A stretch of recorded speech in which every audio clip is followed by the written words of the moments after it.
The Anvil, Raiden Miller's culinary creation, was a symphony of chaos that most people only witnessed as a polished, expensive performance. Tonight, the orchestra was playing a frantic crescendo.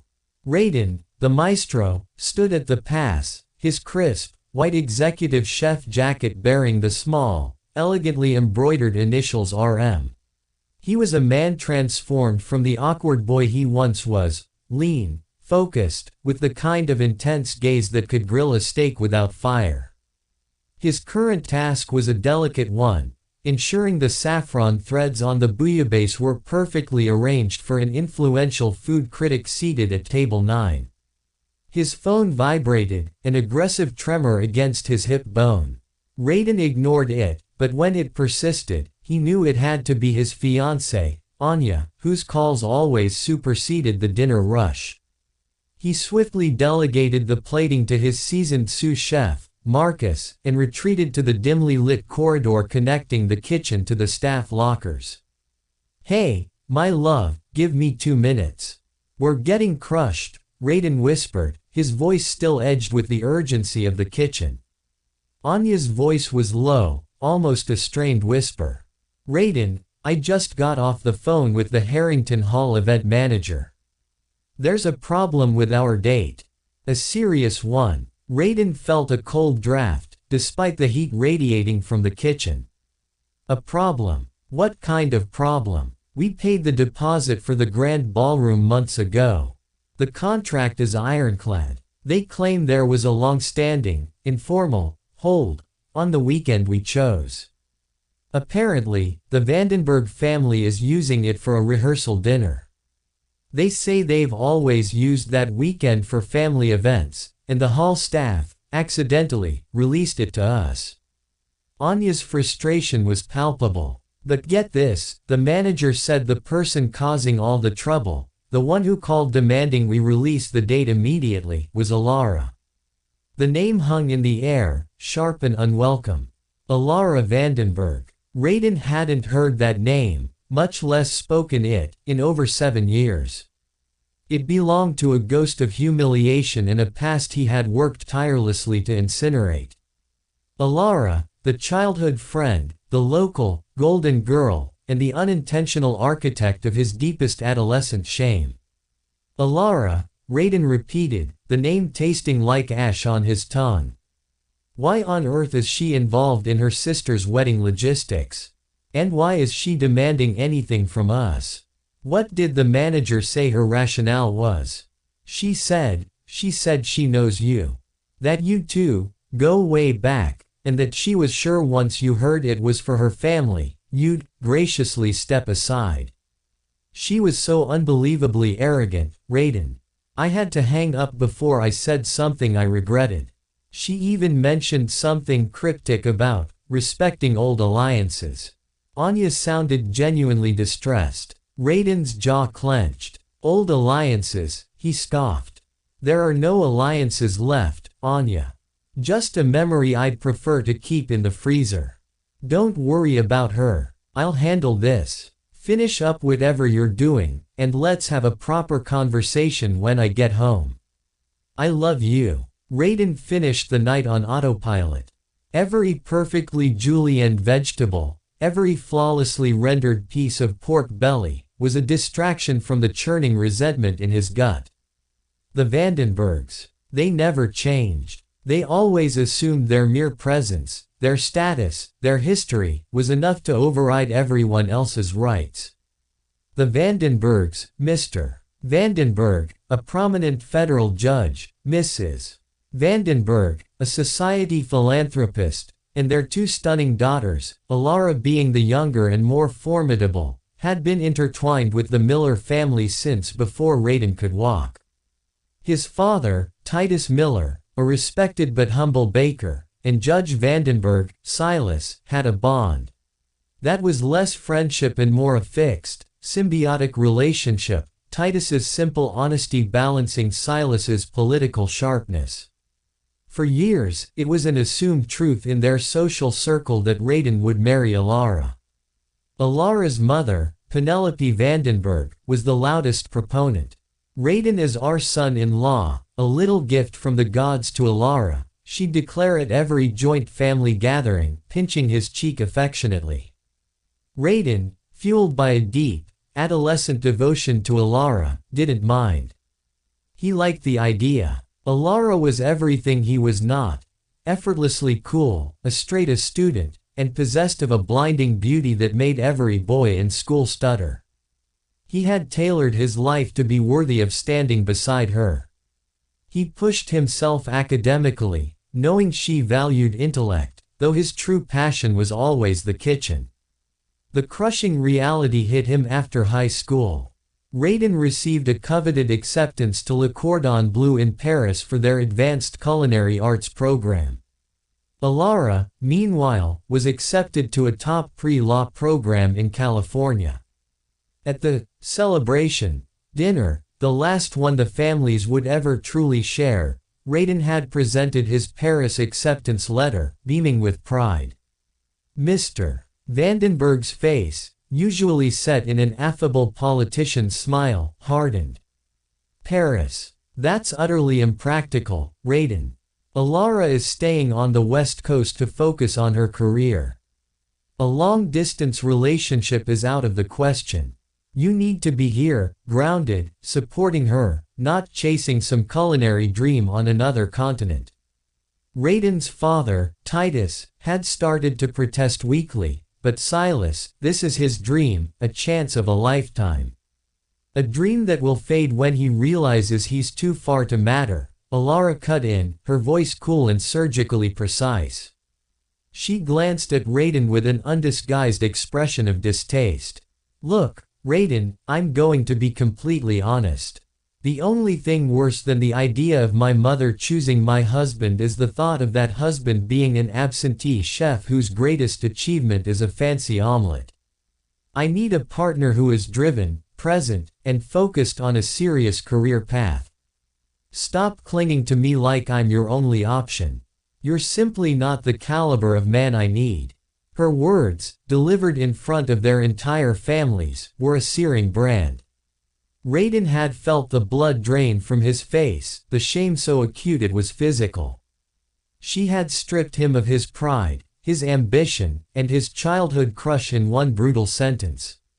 He saw then that her earlier kindnesses were mere condescension, a big sister tolerating a little brother.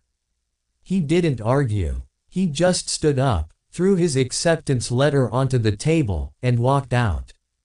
Back in the quiet, desolate kitchen of the Anvil, Raiden finally unlocked his phone. It was past midnight. The only other person left was Samir, his dishwasher, quietly finishing the final scrub. He opened his archived contacts and unblocked Alara's number. He felt none of the old, conflicted emotions, no residual attraction, no lingering anger, just the cool, clinical focus of a chef dealing with an unwanted pest in the pantry. He took a photo, not of the contract, but of a candid shot Anya had taken of him yesterday, laughing, with the shimmering diamond engagement ring clearly visible on his finger as he rested his hand on hers. He cropped it tightly to show the ring, his hand, and a small sliver of Anya's elegant wrist, the whole image screaming commitment. He sent the picture to Alara's number, without a text. He knew the Vandenbergs spoke in subtext and assumption, he would meet them on their own field. A minute later, a text back. Alara, what is this? An insult. Is this about the hall? Raiden, it's proof that I have no interest in old alliances, Alara. The hall is ours. The weekend is ours. My future is ours. Don't call Anya again. Alara, you actually think I care about that girl? After all these years, you still play the wounded puppy, holding a grudge. You know I was young and stressed then. Raiden, I don't hold a grudge, Alara. I just learned my lesson. I stopped being a puppy that night. And yes, I'm marrying that girl. Alara, marrying. You're rushing things. You don't know who she is. This is ridiculous. I'm flying into LA tomorrow. I want to meet with you. We need to clear the air. "You owe me that much, Raiden." The entitlement in her final line, "You owe me that much," was the final spark. "Raiden, I owe you nothing. And I'm not meeting you. I'm busy building a life I actually chose. Enjoy the rehearsal dinner, wherever you end up holding it." He blocked the number again, throwing his phone onto the stainless steel countertop. The past was trying to claw its way back, but Raiden Miller, the executive chef, was done being served by a Vandenberg. He was the one in charge of the heat now. Raiden thought his blunt final text to Alara would be the end of it. It wasn't. The next morning, a certified letter arrived at the anvil addressed to him. It was from the Vandenberg family's legal counsel, a cold, dry document claiming their historical preference to the grand ballroom date and suggesting that Raiden's abrupt refusal to communicate amounted to a breach of good faith between the families. Raiden just laughed, a short, humorless sound. He immediately forwarded the letter to Anya, who, as a corporate lawyer, handled legal threats for breakfast. Anya texted seriously. "A good faith clause. This is pathetic, even for Silas Vandenberg. Don't worry, chef. I'm going to draft a response that will make them regret ever sending this certified mail. I love a good cease and desist." While Anya handled the legal skirmish, the personal battle began. Alara arrived in Los Angeles and, apparently, made it her mission to clear the air, whether Raiden liked it or not. First, she sent a lavish, custom-made knife block to the anvil, a handcrafted piece of walnut with a note simply saying, "For the chef who finally found his own kitchen. Call me." Raiden instructed Marcus to donate it to a local culinary school auction. Then, she cornered his father, Titus. Titus was still running the modest family bakery, Miller's Daily Bread, and held a soft spot for the Vandenbergs despite the past embarrassment. One Tuesday afternoon, Raiden stopped by the bakery and found his father looking flustered, kneading dough with unusual aggression. "What's wrong, Pop? You look like you're fighting the yeast," Raiden teased. Titus sighed, wiping his hands on his apron. "Alara was here, son. She bought every single croissant we had. Said she was feeling nostalgic. Then she spent 45 minutes talking about how well you're doing, how proud she is, and how she just wants to be friends again. She was asking about Anya, too, but it felt more like an interrogation. She's manipulating you, Pop. She's working her way into our periphery," Raiden said, frustration boiling over.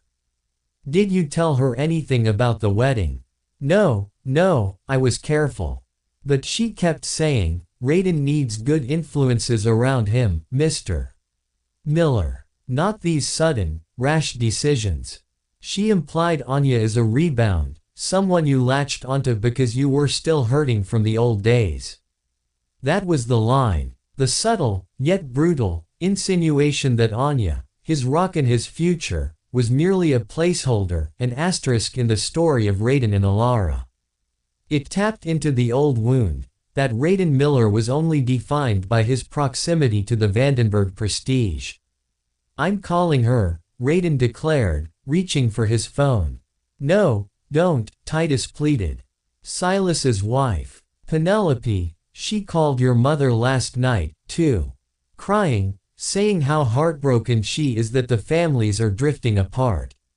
She said you and Alara are meant to be, that Alara finally grew up and realized what a good man you are, and that Anya is just young and inexperienced with the pressures of real family life. They're hitting us from all angles." The coordinated attack enraged Raiden. It wasn't just about the ballroom anymore, it was about invalidating his choices and his autonomy. The climax of the part 2 came when Raiden was nominated for a prestigious, Rising Star Chef award, a huge professional milestone. The awards gala was one of the biggest events in the LA culinary world. Raiden, of course, brought Anya as his date. She looked stunning in a deep emerald dress, her presence exuding quiet confidence. They were enjoying a rare moment of peace, laughing over a shared memory, when a sudden, familiar voice cut through the background noise. "Raiden, darling, there you are. I was just telling everyone how proud I am." Raiden turned to find Alara, looking breathtaking in a designer gown, gliding toward them, trailed by several journalists and photographers who clearly knew who she was. She had seamlessly inserted herself into the event's inner circle. "Alara," Raiden acknowledged flatly, stepping slightly in front of Anya. She completely ignored the gesture, her dazzling smile fixed. "It's so wonderful to see you finally getting the recognition you deserve. Remember all those days when you were just a boy, messing around in your father's kitchen? I always told my dad you had true talent. He just couldn't see past the white tablecloths, could he?" The implied history, the suggestion that she was his muse and supporter all along, was thick in the air. The small crowd around them leaned in. Alara then turned to Anya, her smile softening into something falsely patronizing. "And you must be Anya, Raiden's fiancée. You look lovely, dear. Such a sweet, simple girl.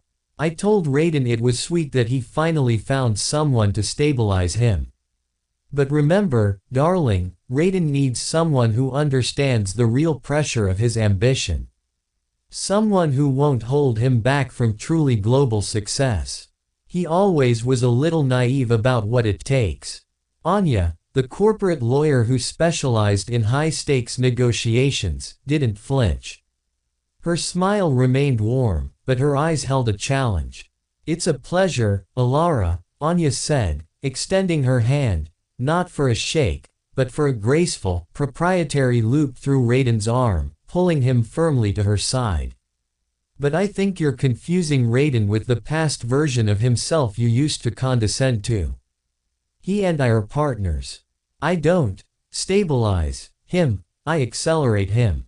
I also handle all the legal disputes that try to derail his focus, like that rather desperate letter your family sent my office regarding the wedding venue. It was a poorly executed bluff, by the way." Alara's perfect veneer cracked. The color drained from her cheeks as the nearby photographers discreetly lowered their cameras, sensing the shift from "sweet reunion" to "public takedown." Anya continued, her voice light and conversational. "You see, Alara, the only thing holding Raiden back was the perception that he was still the boy looking for your approval. Now that he's moved past that, his success is self-made. My role is ensuring that old, entitled baggage doesn't follow him around." And speaking of which, Anya leaned in close to Alara, her voice dropping to a theatrical whisper just loud enough for Raiden to hear. "I saw your sister's lawyer withdrew their claim to the ballroom this morning.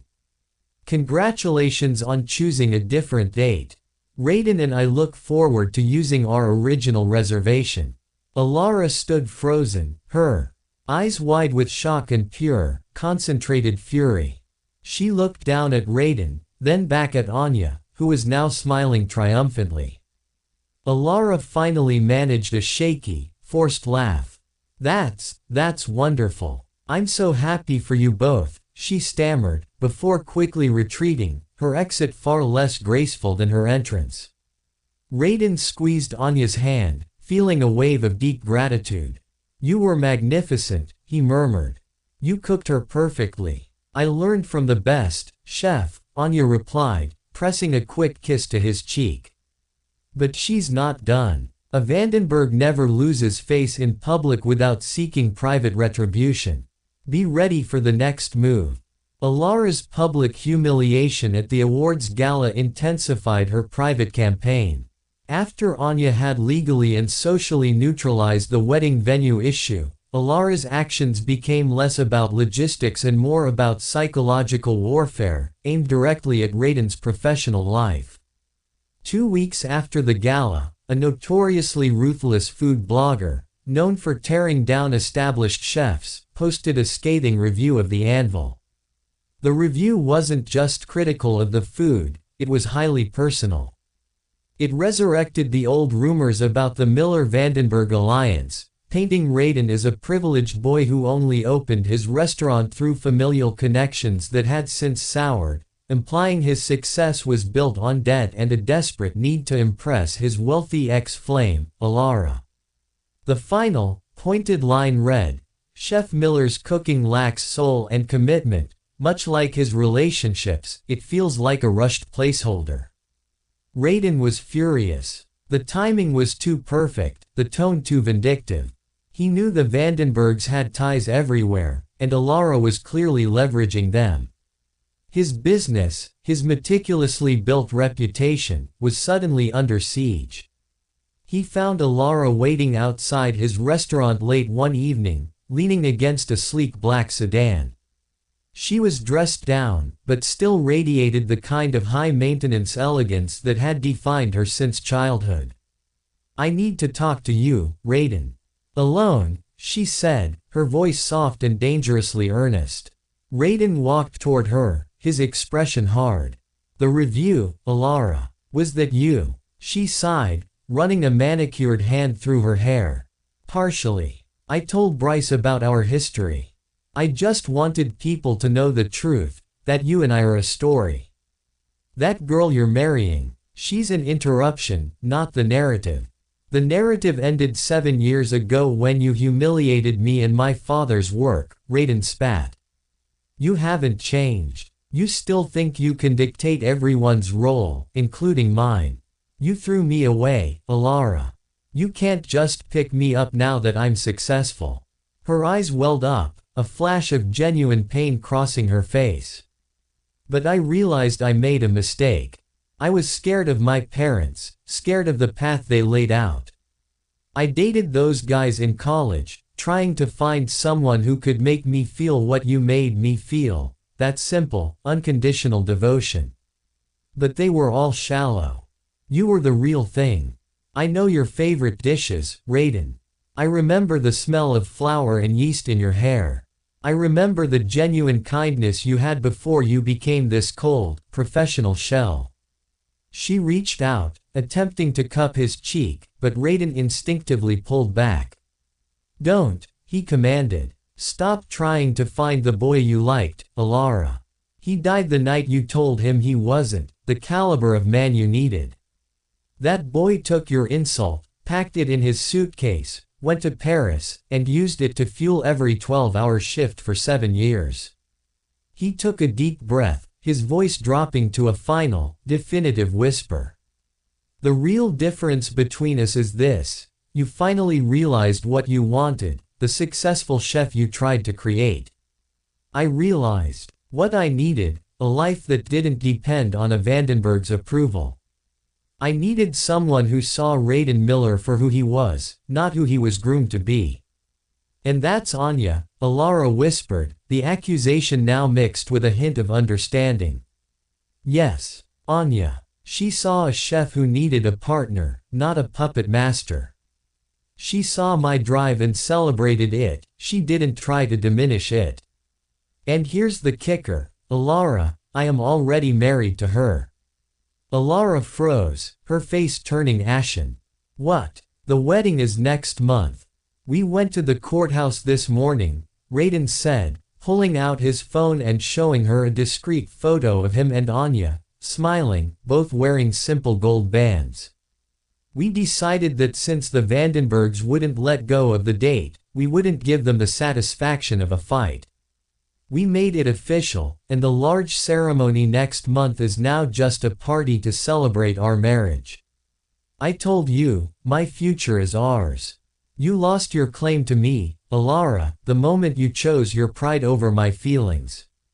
Alara stared at the photo, the last vestiges of hope draining from her face. She looked utterly defeated, not by anger, but by the undeniable finality of Raiden's quiet, decisive action. I wish you well, Raiden," she finally mumbled, her voice cracking. "And I'll call Bryce. The review will be gone by morning." She got into her car and drove away, a ghost finally retreating into the night. The elaborate party held at the Grand Ballroom of Harrington Hall next month was spectacular.